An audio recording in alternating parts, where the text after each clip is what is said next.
Hi guys, my name is Chandrasekhar Barola and these are sessions for information system audit. So हम पढ़े थे introduction to information asset. हमने पढ़ा था कि इंफॉर्मेशन एसेट को प्रोटेक्ट करने के लिए क्या करते हैं। सबसे पहले तो इंफॉर्मेशन एसेट को हमने डिवाइड किया था इंफॉर्मेशन एसेट और इंफॉर्मेशन सिस्टम एसेट में, और फिर उसके बाद हमने क्लासीफाई किया था as per classification as per information and classification as per user.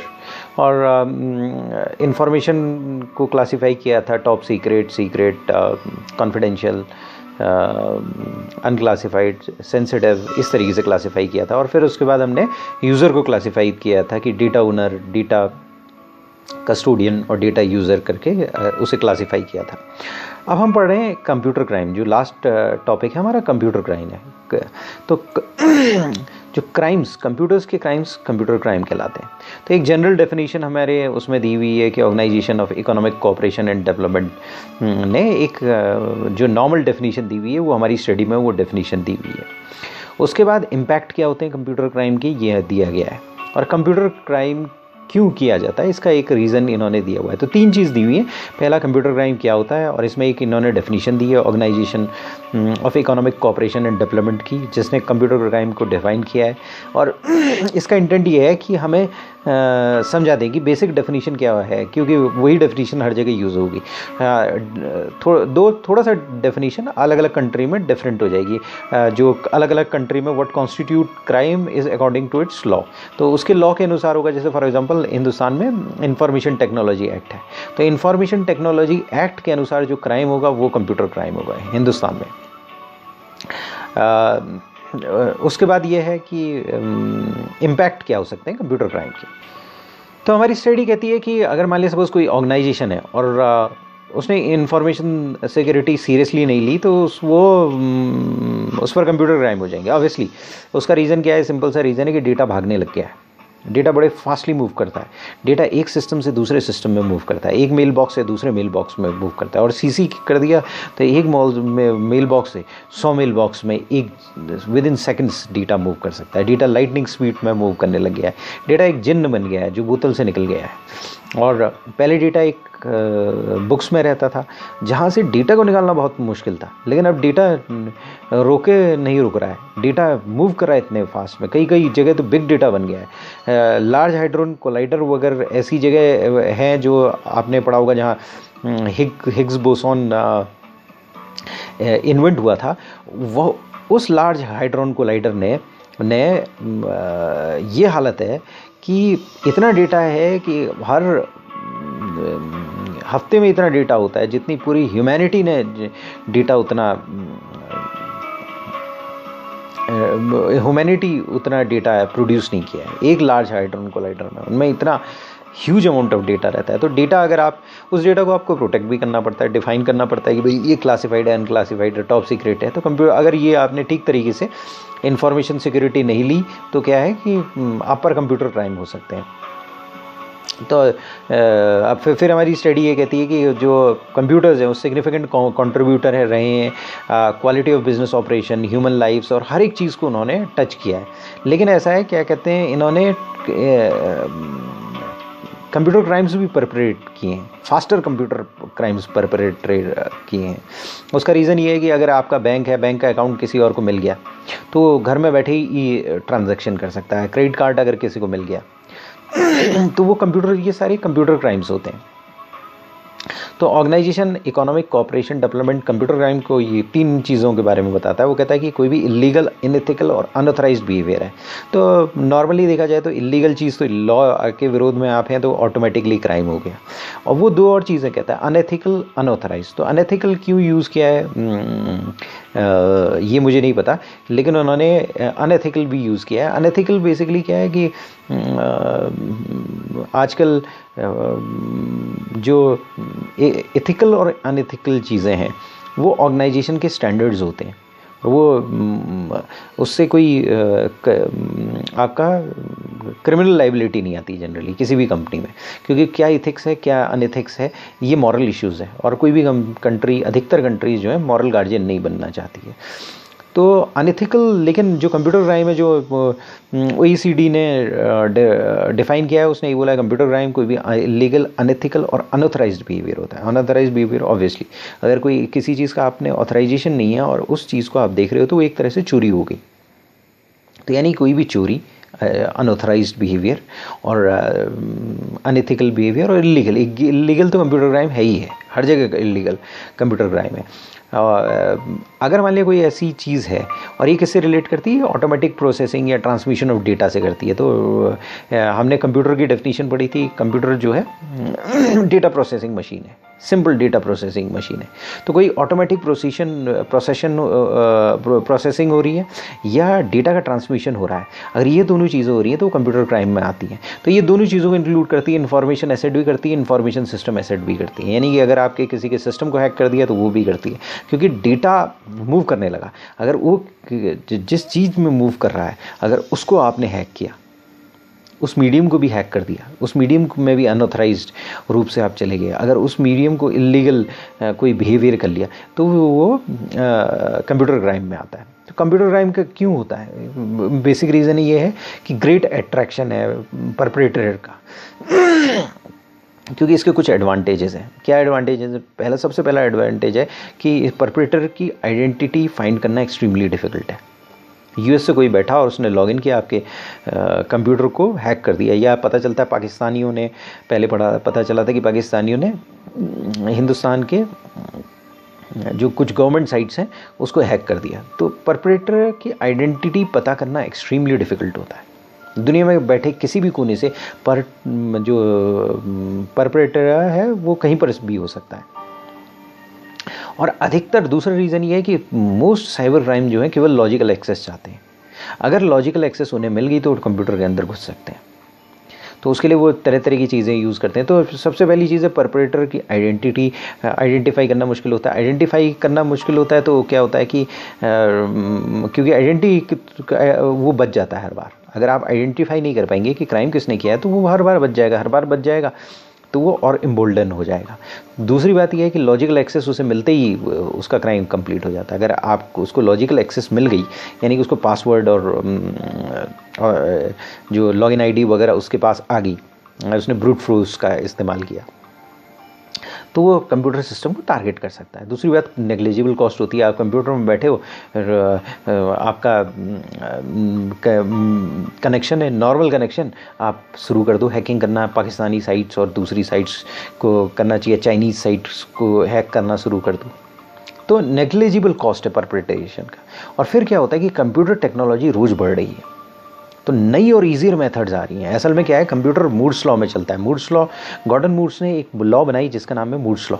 Moore's law ये कहती है कि जो कंप्यूटिंग चिप है, पहले क्या होता था कि एक इंच बाय 1 इंच चिप में एक वैक्यूम डायोड आता था। फिर इसमें ट्रांजिस्टर्स आने लगे, ट्रांजिस्टर्स थोड़े छोटे होते थे। उसके बाद इंटीग्रेटेड सर्किट आने लगे, फिर लार्ज स्केल इंटीग्रेशन आया, फिर वेरी लार्ज स्केल इंटीग्रेशन आया। तो लार्ज स्केल इंटीग्रेशन में 1 लाख तक के ट्रांजिस्टर्स आते थे, यानी कि इतनी चिप में 1 लाख ट्रांजिस्टर्स आते थे। फिर वेरी लार्ज स्केल इंटीग्रेशन आया जिसमें 10 लाख तक ट्रांजिस्टर आते थे। फिर अल्ट्रा लार्ज स्केल इंटीग्रेशन आया जो कि अभी भी चल रहा है। 1990s के बाद अल्ट्रा लार्ज स्केल इंटीग्रेशन आया। आज जो i7 चिप है उसमें 100 करोड़ ट्रांजिस्टर्स हैं। ये क्यों हुआ? ये इसलिए हुआ, ये मूर्स लॉ की वजह से हुआ। गॉर्डन मूर्स, जो मूर्स लॉ का गॉर्डन मूर है, वो ये बोलता है कि हर 18 महीने में उसी कॉस्ट में, उस चिप में कॉस्ट आधी हो जाएगी और चिप में डबल नंबर ऑफ ट्रांजिस्टर्स आ जाएंगे। यानी हर 18 महीने में डबलिंग होगी, ट्रांजिस्टर्स की डबलिंग होगी। तो उससे पता नहीं लगता कि कितना पावरफुल है। उसकी पावर समझने के लिए ये समझिए कि अगर मान लिया सपोज 30 डबलिंग्स के बाद आप 100 करोड़वें स्टेप में पहुंच जाते हैं मूर्स लॉ के अनुसार, क्योंकि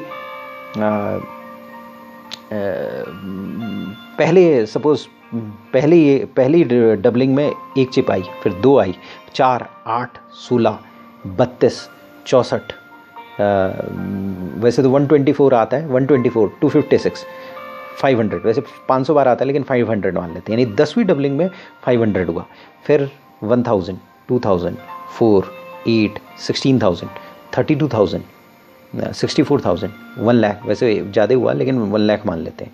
64,000 का डबल 1 लाख से ज़्यादा होता है, 1,24,000 होता है, 1,28,000, लेकिन 1 लाख मान लेते हैं। 1 लाख, 2 लाख, 4 लाख, 20 डबलिंग में 4 लाख पहुँच गए, 8, 16, 32, 64 लाख, 1 करोड़। वैसे 64 लाख के बाद 1 करोड़ 24 लाख आना चाहिए, लेकिन 1 करोड़, 2 करोड़, 4 करोड़, 8 करोड़, 16 करोड़, 32 करोड़ और 64 करोड़, यानी 31वीं डबलिंग में हम 64 करोड़ और फिर उसके बाद 100 करोड़,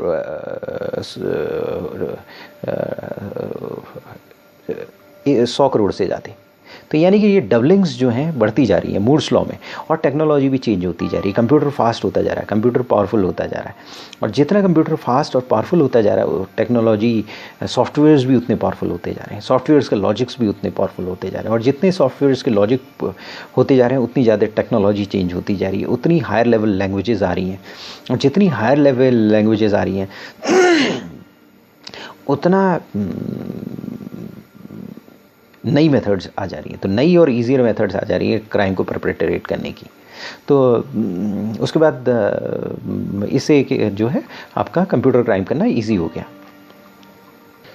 तो क्राइम जो है अनबिलीवेबल स्पीड में चलने लगा और ग्लोबल कवरेज हो गई। दूसरी बात ये क्रिमिनल्स आपस में जो वर्चुअल ऑर्गेनाइजेशन बना लिया इन क्रिमिनल्स ने, जो हैकर्स होते हैं वो एक दूसरे के साथ एफिनिटी रखते हैं, तो उनका एक अपना वो फ्रीडम में बिलीव करते हैं, उनके अपने इथिकल वैल्यू होते हैं, यंग स्टूडेंट्स होते हैं, कई बार ओल्डर व्यक्ति भी होता है जो फ्रस्ट्रेटेड होता है सोसाइटी से, लेकिन वो बहुत टैलेंटेड लोग होते हैं और वो एक दूसरे के साथ होते हैं, वो एक दूसरे से इंफॉर्मेशन एक्सचेंज कर रहे होते हैं और वो क्राइम को टारगेट कर रहे होते हैं सब मिल के।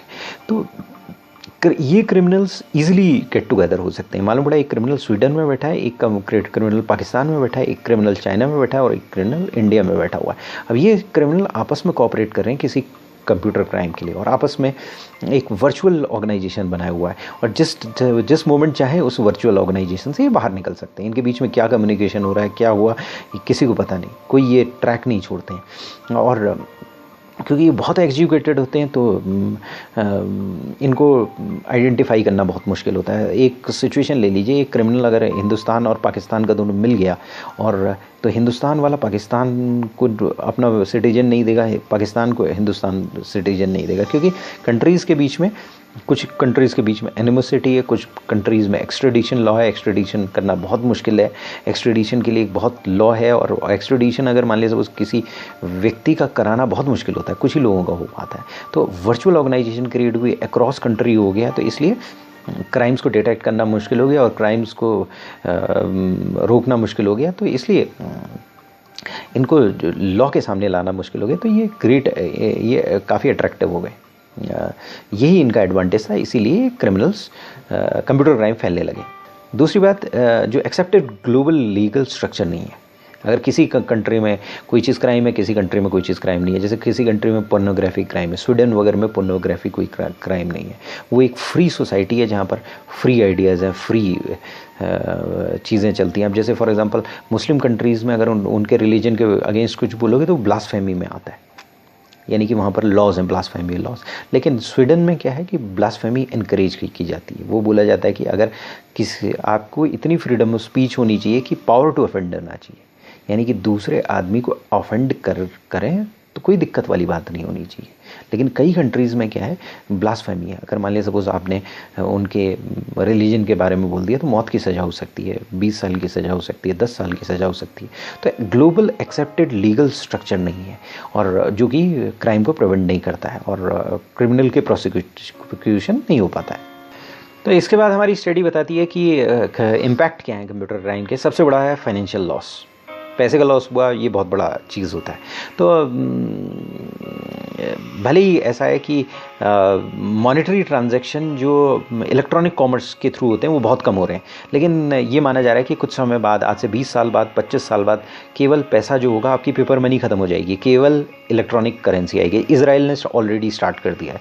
इजराइल ने ये कह दिया है कि उनकी कंट्री में कोई भी दूसरी मनी नहीं होनी चाहिए, क्योंकि पेपर मनी में कॉस्ट बहुत ज़्यादा आती है। कई कंट्री की GDP 3.5% ऑफ GDP है, बड़ा पोर्शन ऑफ GDP, और कई अफ्रीकन कंट्री 10% GDP जो है उस पैसे को प्रोड्यूस करने और उसकी रक्षा करने में रहती है, क्योंकि बैंक्स में आपको गार्ड रखना पड़ेगा, बैंक्स में रखना पड़ेगा, उसको ले जाना पड़ेगा तो गाड़ी होगी।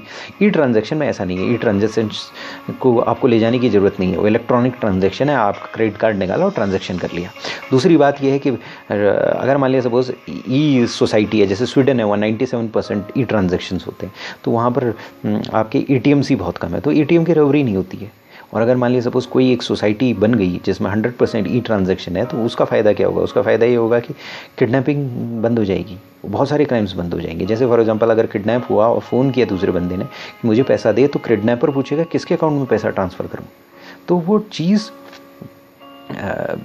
ये पॉसिबल नहीं हो पाएगा, क्योंकि ट्रांजैक्शन अगर वो अकाउंट नंबर बता दिया तो ट्रांजैक्शन ट्रैक हो गया, और उसके अकाउंट में अगर पैसा चला गया तो गवर्नमेंट कुछ ही सेकंड में वो पैसे को फ्रीज़ कर देगी, वो अकाउंट ही फ्रीज़ कर देगी, या उसकी ट्रैकिंग हमेशा रहेगी, वो एक पैसा वहाँ से कहाँ चला गया, सारी ट्रैकिंग गवर्नमेंट के हाथ में रहेगी। ई मनी आ गया, तो ई मनी बढ़ता जा रहा है। ई मनी के बेनिफिट्स हैं। ब्लैक मनी नहीं हो सकती है, आप टैक्स इवेड नहीं कर सकते, क्योंकि हर आदमी के पास कैश ही नहीं है, पेपर मनी ही नहीं है, तो चोरी कहाँ से करोगे? हर चीज़ का ट्रेल है।